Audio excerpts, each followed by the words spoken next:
નમસ્કાર મિત્રો, સ્વાગત છે તમારું આજના એક નવા વિડીયોમાં। જીકાસ પોર્ટલ પર બહુ બધી ખામીઓ આવી છે, જેની અંદર 400 જેટલા વિદ્યાર્થીઓનું એડમિશન નથી થયું, તો હવે સેકન્ડ રાઉન્ડ કરવામાં આવશે નહીં। તો શું છે આ અપડેટ, એના વિશે આજે આપણે આ વિડીયોમાં સંપૂર્ણ ચર્ચા કરીશું, તો વિડીયોને લાસ્ટ સુધી જરૂર જુઓ।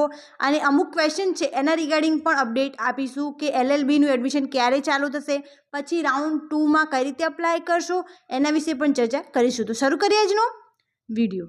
ઓનલાઈન પોર્ટલમાં અનેક ખામીઓ છતાં કોમન રજિસ્ટ્રેશન વિદ્યાર્થીઓ માટે હવે નવો રાઉન્ડ નહીં। તો બહુ બધા વિદ્યાર્થીઓનો ક્વેશ્ચન આવી રહ્યો છે કે શું હવે સેકન્ડ રાઉન્ડ નહીં થાય। તો આ જે ન્યૂઝ આવી રહ્યા છે એનો મતલબ છે કે જે 400 વિદ્યાર્થીઓ છે એમના માટે હવે ફર્સ્ટ રાઉન્ડ ફરીથી કરવામાં નહીં આવે, પરંતુ સેકન્ડ રાઉન્ડ અને થર્ડ રાઉન્ડ જરૂરથી થશે અને હવે નવા રજિસ્ટ્રેશન લેવામાં આવશે નહીં। જે આ વિદ્યાર્થીઓ છે એમને સેકન્ડ રાઉન્ડની અંદર જે સીટ અવેલેબલ છે એ ફાળવવામાં આવશે।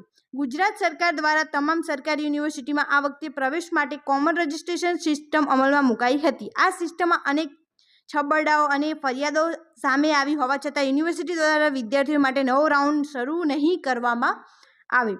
તો તમે જોઈ શકો છો કે આ જે 400 વિદ્યાર્થીઓ છે એમને ખોટું એડમિશન આપવામાં આવી ચૂક્યું છે, મીન્સ એમને ગર્લ્સ કોલેજમાં એડમિશન આપ્યું છે, એ રીતે બહુ બધી આની અંદર મિસ્ટેક્સ થઈ છે, તો પણ આમના માટે નવો રાઉન્ડ શરૂ કરવામાં નહીં આવે। અને મેઇન ક્વેશ્ચન છે કે LLBનું એડમિશન ક્યારે ચાલુ થશે। તો LLBનું એડમિશન જે છે એ આના રિગાર્ડિંગ હજુ કોઈ ન્યૂઝ નથી આવી, જ્યારે પણ ન્યૂઝ આવશે એની સંપૂર્ણ ઇન્ફોર્મેશન તમને મળી જશે। એ સાથે સાથે સેકન્ડ રાઉન્ડ ક્યારે ચાલુ થશે, તો સેકન્ડ રાઉન્ડ જે છે એ 26/6થી શરૂ કરી દેવામાં આવશે। 26/6થી લઈને એનું બધું જ કાર્યક્રમ શરૂ થઈ જશે અને એના બાદ રાઉન્ડ 3 શરૂ થશે। જેમનું ફર્સ્ટ રાઉન્ડમાં સિલેક્શન નથી થયું એ ડાયરેક્ટલી સેકન્ડ રાઉન્ડમાં થઈ જશે, અને જેમને ફર્સ્ટ રાઉન્ડમાં સિલેક્શન થયું હોય પરંતુ એમને એમાં ના જવું હોય તો એ સેકન્ડ રાઉન્ડ માટે ડાયરેક્ટલી એલિજિબલ થઈ જશે। તમારી કોલેજમાં જઈને કોઈ પણ પ્રોસેસ કરવાની રહેશે નહીં।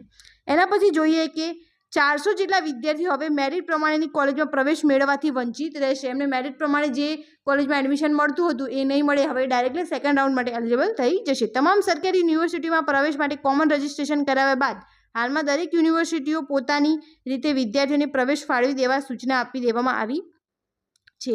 ઉલ્લેખનીય છે કે ઓનલાઈન પોર્ટલની ખામી કે અપૂરતી વ્યવસ્થાને પગલે યુનિવર્સિટી બોયઝ કોલેજમાં પસંદગી આપનારા વિદ્યાર્થીઓને ગર્લ્સ કોલેજમાં પ્રવેશ ફાળવી દેવામાં આવ્યો હતો। આ ઉપરાંત કેટલીક વિદ્યાર્થીનીઓને પણ અન્ય કોલેજમાં પ્રવેશ ફાળવી દેવાયો હતો। અંદાજે 400થી વધુ વિદ્યાર્થીઓને ઓનલાઈન પોર્ટલના કારણે મેરિટ પ્રમાણે મળ્યું નથી। એડમિશન જે છે એ એમને મેરિટ પ્રમાણે મળ્યું નથી। તો આ જે 400 વિદ્યાર્થીઓ છે એ ડાયરેક્ટલી સેકન્ડ રાઉન્ડ માટે એલિજિબલ થઈ જશે, કેમ કે એ ઓફરને એક્સેપ્ટ નહીં કરી, કેમ કે જે એમની પ્રેફરન્સની 3 કોલેજ હોય એમાં પણ એમને એડમિશન નથી મળ્યું અને પોર્ટલની ખામીના લીધે એમને બિલકુલ અલગ કોલેજની અંદર એડમિશન મળ્યું છે। ગર્લ્સને બોયઝની કોલેજમાં અને બોયઝને ગર્લ્સની કોલેજમાં એડમિશન મળ્યું છે। તો આ વિડીયોને શેર કરો, જેથી જેમને ક્વેશ્ચન્સ હોય કે રાઉન્ડ 2 થશે કે નહીં, તો એમને એની ઇન્ફોર્મેશન મળી રહે કે ચોક્કસથી રાઉન્ડ 2 થશે, પરંતુ જે 400 વિદ્યાર્થીઓ છે એમના માટે ફરીથી નવો રાઉન્ડ કરવામાં નહીં આવે, એમને ડાયરેક્ટ સેકન્ડ રાઉન્ડમાં જે છે એ અપ્લાય કરી દેવામાં આવશે।